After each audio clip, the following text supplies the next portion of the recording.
हम हर दिन एक डिजिटल दुनिया में जीते हैं, है ना? पर इसके कितने ही हिस्से हैं जो हमें दिखाई नहीं देते? तो आज चलिए इसी दुनिया की टेक्निकल परतों को एक-एक करके खोलते हैं। हम समझेंगे कि कैसे एक सिंपल सा वेबसाइट क्लिक आर्टिफिशियल इंटेलिजेंस से जाकर जुड़ जाता है। मतलब सब कुछ आपस में कैसे कनेक्टेड है। तो चलिए शुरुआत एक बहुत ही आम अनुभव से करते हैं। अक्सर वेबसाइट्स पर वो अजीब से टेढ़े-मेढ़े अक्षर या तस्वीरें दिखती है ना, जिन्हें हमें पहचानना होता है। सुनने में तो ये काफी टेक्निकल लगता है, पर आखिर ये है क्या और ये इतना जरूरी क्यों है? और बस यहीं से हमारी डिजिटल दुनिया की पहली परत खुलती है। इस परत में आती हैं वो टेक्नोलॉजीज और आइडियाज जो हमारी ऑनलाइन जिंदगी को सेफ रखते हैं।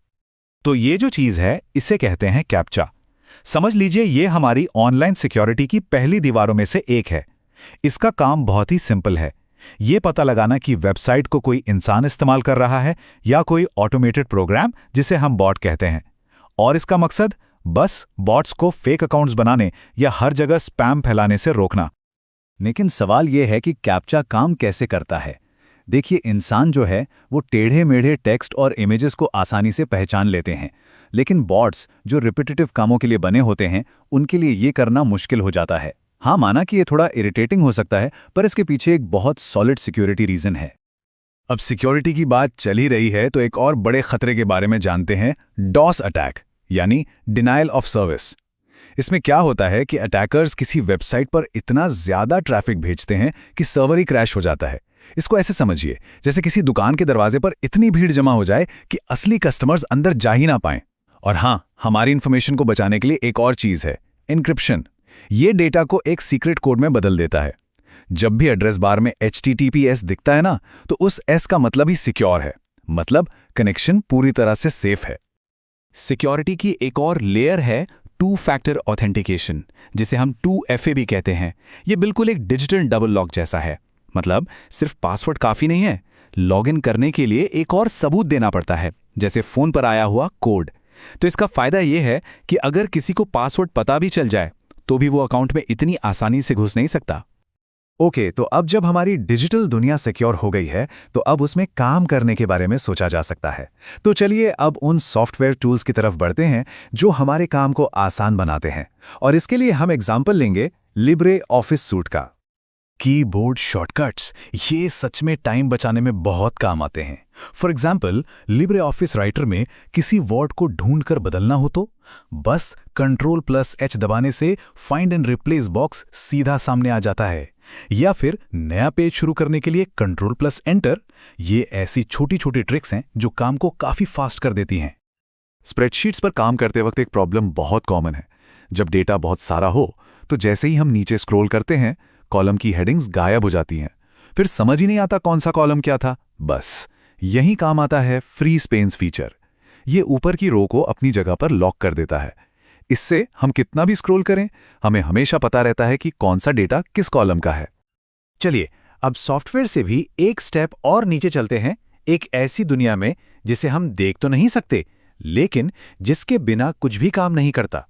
ये दुनिया है कंप्यूटर के ऑपरेटिंग सिस्टम और उसके हार्डवेयर की। पता है, पहले के टाइम में कंप्यूटर यूज करने के लिए कमांड लाइन पे अजीबोगरीब कमांड्स टाइप करनी पड़ती थी। बहुत मुश्किल था। लेकिन फिर आया ग्राफिकल यूजर इंटरफेस यानी GUI, जिसे मैक OS ने पॉपुलर किया। आइकॉन्स, विंडोज और माउस, इन चीजों ने कंप्यूटर को इतना आसान बना दिया कि वो हर घर तक पहुंच गया। सच में ये एक बहुत बड़ी क्रांति थी। अच्छा, कंप्यूटर की मेमोरी को समझने के लिए एक ऑफिस का एग्जाम्पल लेते हैं। सबसे पहले आते हैं रजिस्टर्स। ये वो कागज हैं जो बिल्कुल हाथ में हैं, सबसे छोटे पर सबसे तेज। फिर आती है कैश मेमोरी, जो समझ लीजिए डेस्क है, थोड़ी बड़ी थोड़ी धीमी। उसके बाद है रैम, जो ऑफिस की फाइलिंग कैबिनेट जैसी है और भी बड़ी। और आखिर में हार्ड डिस्क या SSD। ये ऑफिस के बाहर का एक बड़ा सा गोदाम है, सबसे बड़ा पर सबसे धीमा। और CPU सबसे तेजी से काम करने के लिए सबसे पास की चीजों का ही इस्तेमाल करता है। हार्डवेयर की बात हो रही है तो एक और जरूरी चीज है मॉडेम। इसका नाम इसके काम से ही बना है, मॉड्यूलेटर डीमॉड्यूलेटर। इसका काम सिंपल सा है, कंप्यूटर के डिजिटल सिग्नल्स को एनालॉग सिग्नल्स में बदलना ताकि वो केबल या फोन लाइन से ट्रैवल कर सकें, और फिर दूसरी तरफ उन्हें वापस डिजिटल में बदलना। ये आज भी इंटरनेट से जुड़ने के लिए एक जरूरी ब्रिज की तरह काम करता है। तो अब तक हम एक कंप्यूटर के अंदर झांक रहे थे। चलिए अब थोड़ा जूम आउट करते हैं और उस ग्लोबल नेटवर्क पर आते हैं जो हम सबको आपस में जोड़ता है और हाँ, जो मॉडर्न डिजिटल पेमेंट्स को पॉसिबल बनाता है। यहाँ एक कॉमन कंफ्यूजन है जिसे दूर करना बहुत जरूरी है। लोग अक्सर इंटरनेट और वर्ल्ड वाइड वेब को एक ही चीज समझते हैं, पर ऐसा है नहीं। देखिए, इंटरनेट तो कंप्यूटर्स का ग्लोबल नेटवर्क है जिसकी नींव विंडसर्फ और रॉबर्ट कान ने TCP/IP प्रोटोकॉल बनाकर रखी थी, जबकि वर्ल्ड वाइड वेब यानी WWW एक सर्विस है जो इंटरनेट पर चलती है और इसका इन्वेंशन किया था टिम बर्नर्स-ली ने। इंटरनेट ने बैंकिंग को तो बिल्कुल बदल कर रख दिया है, खासकर इंडिया में, और इसके पीछे जो सबसे बड़ी ताकत है वो है NPCI यानी national payments corporation of India.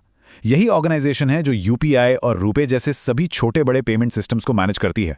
अगर तुरंत बड़े अमाउंट का ट्रांसफर करना हो तो उसके लिए RTGS है और एक बहुत ही खास सिस्टम है AEPS। इससे लोग सिर्फ अपने आधार और फिंगरप्रिंट का इस्तेमाल करके पैसे निकाल और जमा कर सकते हैं। कमाल है ना?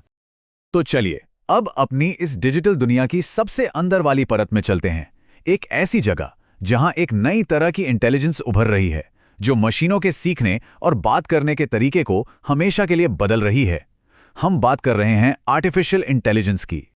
इसका एक बहुत कॉमन एग्जाम्पल है चैटबॉट। अक्सर कंपनियां इनका इस्तेमाल कस्टमर सर्विस के लिए करती हैं, छोटे-मोटे कॉमन सवालों के जवाब देने के लिए, ताकि 24/7 सपोर्ट मिल सके। इससे होता यह है कि जो ह्यूमन एजेंट्स हैं वो ज़्यादा कॉम्प्लेक्स प्रॉब्लम्स पर फोकस कर पाते हैं। तो अगली बार जब किसी वेबसाइट पर चैट शुरू हो तो हो सकता है कि दूसरी तरफ कोई AI ही हो। AI की ही एक बहुत पावरफुल ब्रांच है डीप लर्निंग। इसे समझने के लिए सोचिए कि एक न्यूरल नेटवर्क है जो डिजिटल न्यूरॉन्स की कई परतों से बना है। जब इस नेटवर्क को बहुत सारा डेटा दिया जाता है, जैसे हजारों तस्वीरें, तो नेटवर्क धीरे धीरे उस डेटा के अंदर के पैटर्न्स को खुद ही पहचानना सीख जाता है। फेस रिकग्निशन और लैंग्वेज ट्रांसलेशन जैसी टेक्नोलॉजीज इसी पर बेस्ड हैं। तो AI कितना इंटेलिजेंट है, इसे आखिर नापा कैसे जाए? इसके लिए एक टेस्ट का आइडिया दिया गया था जिसे कहते हैं ट्यूरिंग टेस्ट। इसका मकसद ये देखना है कि क्या कोई मशीन इंसान जैसा इंटेलिजेंट बिहेवियर दिखा सकती है, इस हद तक कि कोई इंसान ये ना बता पाए कि वो एक मशीन से बात कर रहा है या किसी दूसरे इंसान से। अगर जज इस फर्क को नहीं पहचान पाता तो माना जाता है कि मशीन ने टेस्ट पास कर लिया है। तो इतनी सारी इंफॉर्मेशन से गुजरते हुए अब हम ये देख सकते हैं कि कैसे ये अलग अलग टुकड़े जुड़कर एक पूरी पिक्चर बनाते हैं। सोचिए, कैप्चा से लेकर सॉफ्टवेयर शॉर्टकट्स तक, ऑपरेटिंग सिस्टम से इंटरनेट तक, डिजिटल पेमेंट से लेकर आर्टिफिशियल इंटेलिजेंस तक, ये सभी टुकड़े आपस में जुड़े हुए हैं। जैसे ऑनलाइन शॉपिंग करते वक्त सिक्योरिटी HTTPS और 2FA से मिलती है, पेमेंट UPI से होता है और शायद मदद के लिए वेबसाइट पर एक AI चैटबॉट भी मौजूद हो। बस ये सब कुछ मिलकर ही हमारी आज की डिजिटल दुनिया का पूरा ताना बाना बुनते हैं। और अब जाते जाते एक सवाल।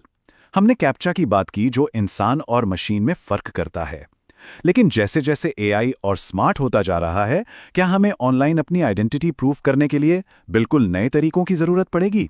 शायद ऐसे तरीके जो हमारे इमोशंस या हमारे बायोलॉजिकल सिग्नल्स पर बेस्ड हों। ये सवाल हमें ये सोचने पर मजबूर करता है कि इंसान और मशीन के बीच की जो लकीर है वो लगातार बदल रही है।